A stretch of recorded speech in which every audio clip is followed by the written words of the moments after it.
भावेश भिडे ज्यानं तो अनधिकृत बॅनर लावलेला होता, होर्डिंग लावलेलं होतं, त्याचा उद्धव ठाकरेंसोबतचा फोटो भाजपनं ट्विट केलाय। तर भावेश भिडे ठाकरेंच्या जवळचा असल्याचा आरोप भाजपकडून करण्यात आला आहे। भिडेसोबत ठाकरे आणि अरविंद सावंत यांचाही फोटो ट्विट करण्यात आला आहे। तर यावर संजय राऊत आणि छगन भुजबळ यांनी प्रतिक्रिया दिलेली आहे। भुजबळ यांनी ठाकरेंची पाठराखण केल्याचं पाहायला मिळतं आणि सरकारला त्यांनी घरचा आहेर दिलाय। बेकायदेशीर होर्डिंग हा मुंबईला लागलेला शाप आहे।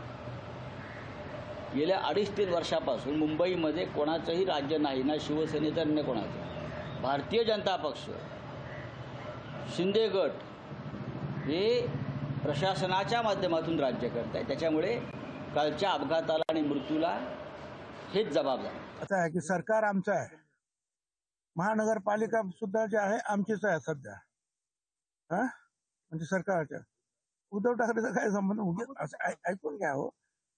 आणि अशा अनेक लोक जे असतात, हे जे व्यापारी असतात, धंदेवाईक, ते नेहमी आमच्याकडे सुद्धा येतात, पुष्पगुच्छ घेऊन, काहीतरी मिठाई घेऊन फोटो काढतात।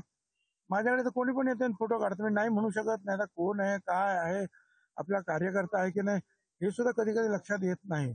आणि मग अशी लोक असले सगळ्यांकडे त्यांचे फोटो असतात, तर त्याच्यावरून काही इन्फ्लुएन्स काढणं हे योग्य आहे असं मला वाटत नाही। काय आपण त्याच्यात राजकारण आणण्याचा काही प्रयत्न करू नये, आणि तो कुणाचाही असेल, किती मोठा असेल तरी त्याला सजा शिक्षा झाली पाहिजे।